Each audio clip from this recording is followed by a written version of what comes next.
महाराजा चित्रकेतु पुत्रहीन थे। महर्षि अंगिरा का उनके यहाँ आना जाना होता था।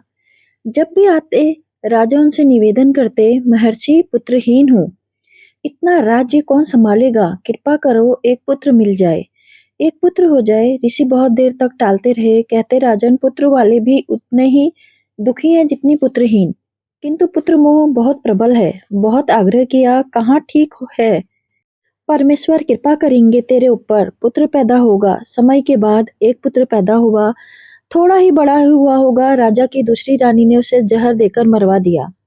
राजा चित्रकेतु शोक में डूबे हुए हैं, बाहर नहीं निकल रहे हैं, महर्षि को याद कर रहा है, उनकी बातों को याद कर रहे हैं।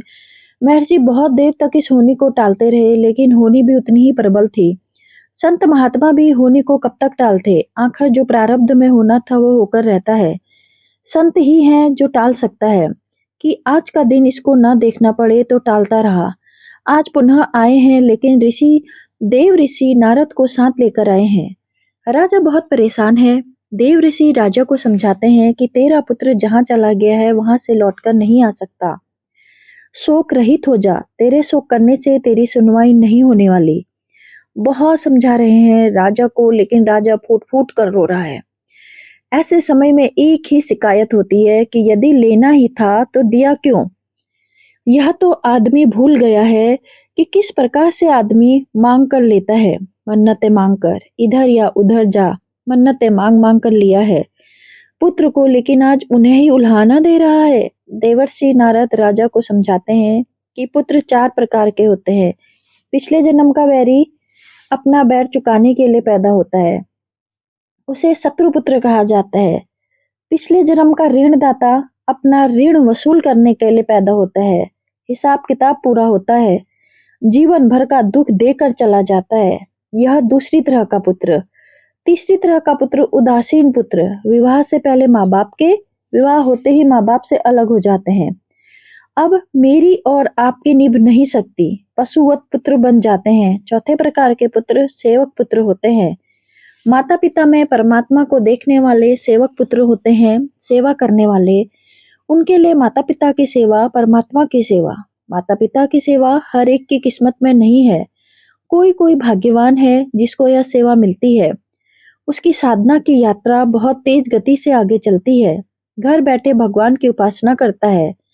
राजन, तेरा पुत्र शत्रु पुत्र था, शत्रुता निभाने आया था, चला गया। यह महर्षि अंगिरा इसी को टाल रहे थे, पर तू न माना। समझाने के बावजूद राजा रोए जा रहा है, माने शोक से बाहर नहीं निकल पा रहा। देवर्षि नारद कहते हैं, राजन मैं तुझे तेरे पुत्र के दर्शन करवाता हूँ। सारी विधि विधान तोड़ के तो देवर्षि उसके मरे हुए पुत्र को लेकर आए हैं। शुभ श्वेत कपड़ों में लिपटा हुआ है, राजा के सामने आकर खड़ा हो गया। देवर्षि कहते हैं, क्या देख रहे हो, तुम्हारे पिता हैं, प्रणाम करो। पुत्र आत्मा पहचानने से इनकार कर रहा है। कौन पिता, किसका पिता? देवर्षि क्या कह रहे हो आप? न जाने मेरे कितने पुत्र जन्म हो चुके हैं, कितने पिता, मैं नहीं पहचानता यह कौन है। किसके पहचानूं? मेरे आज तक कितने माए बाप हो चुके हुए हैं, किसको किसकी पहचान रहती है। मैं इस समय विशुद्ध आत्मा हूँ, मेरा माई बाप कोई नहीं है। मेरा माई बाप परमात्मा है, तो शरीर के संबंध टूट गए। कितनी लाख योनियां आदमी भुगत चुका है। उतने ही माँ बाप, कभी चिड़िया में माँ बाप, कभी कौवा में माँ बाप, कभी हिरण में, कभी पेड़ पौधों में, इत्यादि। सुन लिया राजन, यह अपने आप बोल रहा है। जिसके लिए मैं रो रहा हूँ, जिसके लिए मैं बिलख रहा हूँ, वह मुझे पहचानने से इनकार कर रहा है।